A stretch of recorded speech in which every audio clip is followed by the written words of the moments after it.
Alright, thank you for clicking over. So now we're going to be getting into Adrien Broner, who's going to be making his turn since the Carlos Molina win. He's fighting for the first time since then. He's going to be returning to Cincinnati, his hometown. He's taking on Emmanuel Taylor. Mega fight. He's going to be taking on Emmanuel Taylor. This is also on the card. You're going to be seeing the return of Berto, and you're going to be seeing Lucas Matthysse take on Roberto Ortiz. A little more on that in a couple of minutes, but for now, let's focus on Adrien Broner. Adrien Broner, very quickly, very suddenly, was being moved in position to take over that spot of Floyd Mayweather. Now, whether or not you thought he was ever going to do that, really beyond the point. The fact is, that was the ambition of his personal, close team, certainly, and there seemed to be that sort of desire to see someone replace the king before the king's ultimate fall or step down. It's bound to happen. It's going to happen one of those two ways. And in theory, it's a good thing to try and, fill that vacancy before it's exactly vacant, if you will. That's good. Good thinking. However, you have to be able to do that the right way. You have to do it with someone that has those intangibles, that's dedicated, that takes care of himself, puts as much into it as he expects to get out of it. And I would think it's at this point fairly safe to say that a guy like Adrien Broner just doesn't meet all of those qualifications. This is a guy, keep in mind, who said he was going to be bigger than Floyd Mayweather in many ways. He said he wanted to be the first fighter to effectively make $1 billion. This is a fact, not necessarily for himself, but just generated and so on and so forth. This was his goal. I remember reading this and thinking, what a fool. But I do remember reading it nonetheless, and I remember that's around the time where the nickname AB came into it, of course, Adrien Broner, but it also stood for, you guessed it, about billions, because, that's what he's about. It makes total sense when you think about it. It's a shame you have to think about it, but nonetheless, it makes total sense. But this was a guy who was supposed to take over the spot of a guy, whether you love him or hate him, that is 100% dedicated to the sport, that takes it incredibly serious. Too serious probably on a personal level. Meaning if you had to be around him, the fact that he is that enthralled in boxing is probably not the coolest thing, but it's the only way that sort of success is achieved. A guy that would balloon up in between fights, a guy that was hit with the same shots over and over and took no time or energy to correct this problem, this obvious problem. He cannot avoid left hooks. I mean, that is that simple. He's not a big fan of activity. He doesn't really like jabs. If you are aware of those things and you have the capability of jabbing, hooking, with the left particularly, and if you can stay fairly busy, you're in a fight with Adrien Broner, and that's all there is to it. And I'm not going to sit here and say that I'm the supreme expert on boxing, but I figured this out very quickly. I'm sure other trainers of other fighters have picked up on this as well. But even though these sort of things were very visible in the Gavin Reese fight, a guy who was willing to put it on the line, who had a decent left hook, and who could remain fairly active if in the right sort of fight and what have you, with a fighter that he had a bit more of a chance with, he's going to take you to a bit of a dark place. Of course, Broner is a bit higher up than that in terms of levels, but even in the Gavin Reese fight, you saw him get hit with left hooks. The activity and the tenacity of Reese was troublesome to him at times, and the jab was working fairly well if you really look at that fight as well.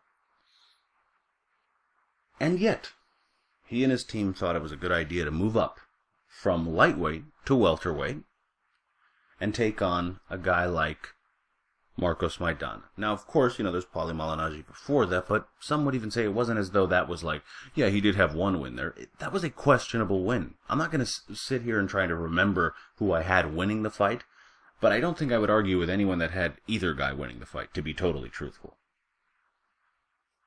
It wasn't as though it was the most convincing welterweight debut I've ever seen, is my point. And still, they decided to move him in with a guy like Marcos Maidana, who has an improving jab, constantly throws punches, will take shots in order to do so, and has a nice, quality, professional left hook. A strange one at that, but nonetheless professional in its efficiency and also in terms of its delivery. Whether or not it's a weird left hook is inconsequential to the fact that you can see there's experience behind it. He knows how he's throwing. It doesn't matter that you don't know. It's actually a good thing as an opponent that you don't know. He knows what he's doing, and that's all that matters. They send him in with this guy, and as, in my opinion, was to be expected, I predicted that he was going to lose this fight. Broner loses the fight. I don't see how that was a surprise to anyone. But apparently it was. Because if you look at what has happened with Broner, in the brief time since that fight, he has not really been matched, how do you say, as ambitiously. That has not been the case. He took on Carlos Molina, not a legitimate junior welterweight, a guy who was moving up from lightweight. And now he's taking on Emmanuel Taylor, who, is Emmanuel Taylor. I mean, nothing against the guy. I haven't seen much of him in terms of fights to be able to say that I have much of an opinion on the guy. But one could make an argument, I would argue, that is a step down from Carlos Molina. Think about that.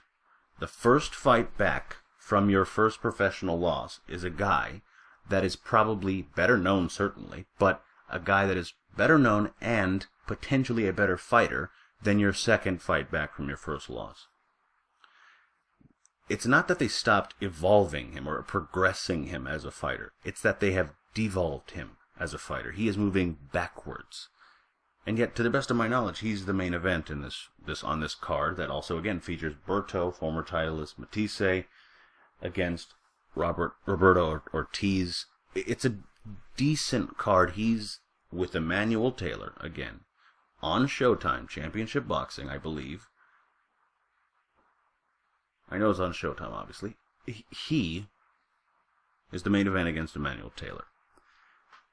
This is the guy that was supposed to take over Floyd Mayweather's spot. Now, look, I never expected him to do that, so it doesn't matter to me that all of a sudden things are drastically changing. What I don't understand is how these soft touches are going to do anything for anyone. I don't know what they're going to do for Broner. I don't know what they're going to do for Golden Boy. I don't know what they're going to do for Al Heyman.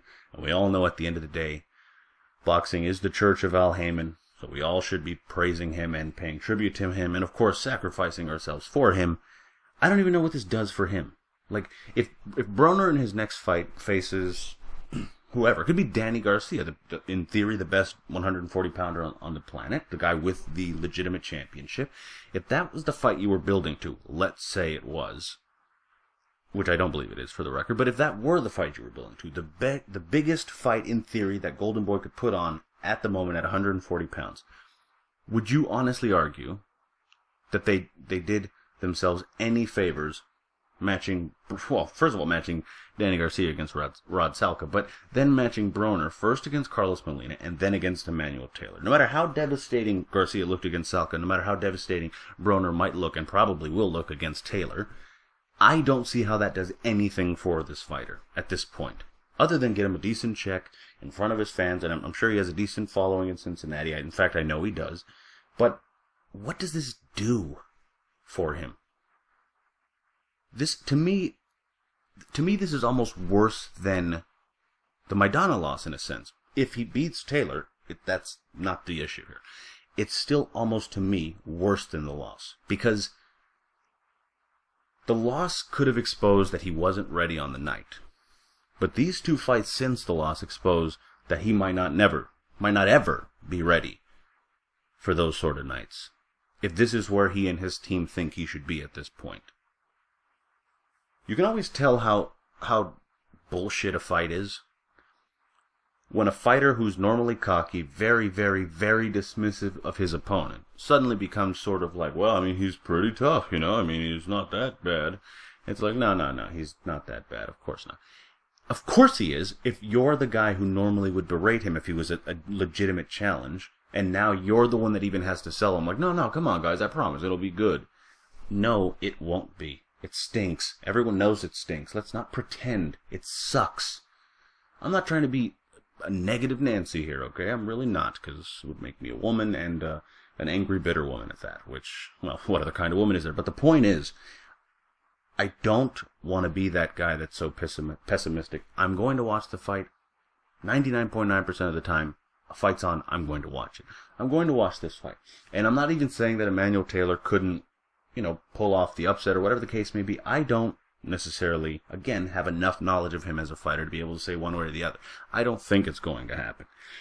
What I can say, however, is that this is a lose-lose for Broner. Because if he loses, he definitely loses. And if he wins, even in spectacular fashion, it does nothing. The best memory, the biggest memory, the most prominent memory that anyone's going to have of Broner is still the Maidana fight. 2 fights removed. Coming up on a year removed from that fight. That's still what people are going to remember. They have done nothing to rebuild the guy that they were at one point marketing as potentially the next Floyd Mayweather.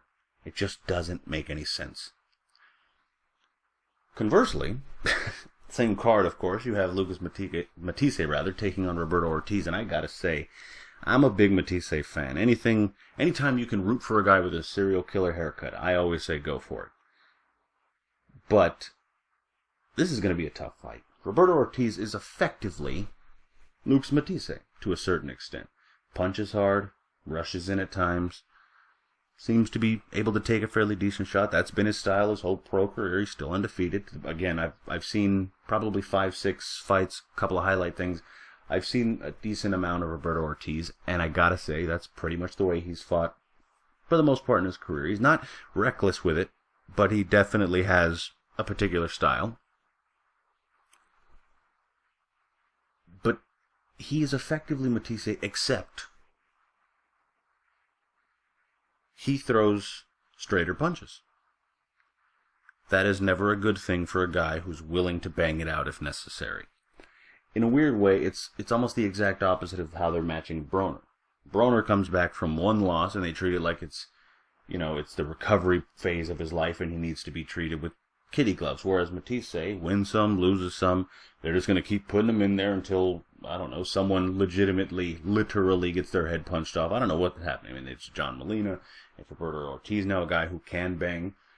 They're constantly matching him tough, and I know why. He's not the guy they expect to be that next big star. They were hoping that maybe if he were able to beat someone like Danny Garcia, that might occur, but he wasn't. So he's not that guy, and, doesn't speak English. He's not, the prettiest man on the planet, whatever. He's not going to sell tickets based solely on his looks or anything along those lines. There's nothing that they feel about him that is going to bring about those sort of sales. So you have to just match him in good, tough, exciting fights. I get it. But in a certain sense, that's almost as valuable as trying to market someone the way you would market Broner. No, Matthysse will never be the guy that people expect to replace Mayweather. But he is always going to be a guy that if you put him on a card, people will be happy to see his name there. Unlike Broner, you look at someone like Broner and you think, okay, well, who's he fighting? I want to see who he's fighting. Who's he going to... Am I going to learn anything about this fight? Emmanuel Taylor? Nothing. I learned nothing from that fight. Wonderful. Most people probably don't care who Matthysse is fighting at this point because not everyone is familiar with Roberto Ortiz. I'm not that familiar with Roberto Ortiz. But they are happy to see him. Now, I'm trying to figure out why these two stories, not even these two stories, but these two angles seem so closely related to me, and I think I've figured it out. The fact of the matter is, you look at Broner and you think they were trying to make him out to be something that they weren't sure he was. Because they didn't really let us find out what he was, or him find out what he was. They just wanted him to be something really, really badly, and they crossed their heart and they hoped to die, stuck a couple of needles right in their eyes. And it turned out it didn't work. He's not exactly the second coming of Floyd Mayweather. Whereas you look at a guy like Matthysse, and of course they have ambitions for him like any exciting fighter. He isn't exactly that guy necessarily. Maybe he will be. Who knows? Stranger things have happened. He's certainly an exciting fighter. But you know who he is. He's always going to give you a fight.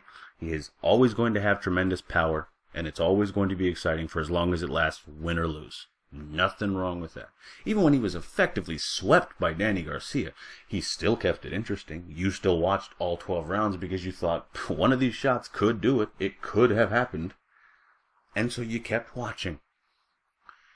You don't get the second coming of Mayweather, but you do get a legitimate fighter. Someone that people look at and say, you know what, I know what he is. He's exciting all the time. I want to watch him. When you market someone as something that he turns out not to be before you even knew whether or not he was going to be that thing or that person, that guy, fans resent it. They don't want to be sold nonsense. They don't want to be sold half-truths. They want to figure it out for themselves. And it's just strange to me that on the very same card, in what most likely are going to be back-to-back fights, you're going to see a guy, you know exactly what he is, you know his limitations, you know his abilities, and you're going to be thrilled to see it. And then you're going to see a guy that you aren't even necessarily sure you know the extent of him. You don't even know for sure what he might or might not be. But you're going to see that guy in the main event against a guy that you don't really care to see necessarily. I mean, let's be honest. Again, no offense to Taylor, but this is not the guy you'd want to see Broner against at this point. And it's just weird that in back-to-back fights you go from those polar opposites. In any event, that about does it for this week. We'll be wrapping up here again. As I mentioned, you're going to be seeing Broner versus Taylor, Matthysse versus Ortiz, and you're going to be seeing Berto's return as well. And then, of course, in Northern Ireland, you're going to be seeing Carl Frampton challenge Kiko Martinez for his version of the junior featherweight title in a rematch. Frampton won the first affair. Obviously, they're going to be Team Frampton that is going to be looking to capitalize on what they would consider as certainly a beatable champion, as they beat him before. It's going to be a very interesting fight. And then you are going to have flyweight champion in the world, Akira Yagashi, taking on Roman Gonzalez. Very interesting fight as well. And of course, for the full schedule, you can click the link below. It will be titled Schedule. I know, very confusing. In any event, of course, tell me what you think. I'd love to hear it all. And I apologize for a bit of rambling on that Broner Matthysse comparison thing. It's just very interesting to me how the card sort of brings together both of those sort of fighters. The guys that just are who they are, and the fighters that you don't even know who they are because you've been sold one thing and another thing entirely might be the truth. But in any event, tell me what you think about Broner, Matthysse, everything we've talked about. Of course, talk about Manny Pacquiao, Floyd Mayweather from the first video, all the stuff that we covered. And of course, tell me your thoughts, share your opinions, share the video, like, comment, subscribe, all that great stuff. Follow me on Twitter at 12ROUNDERBOXING. And until next time, enjoy the fights.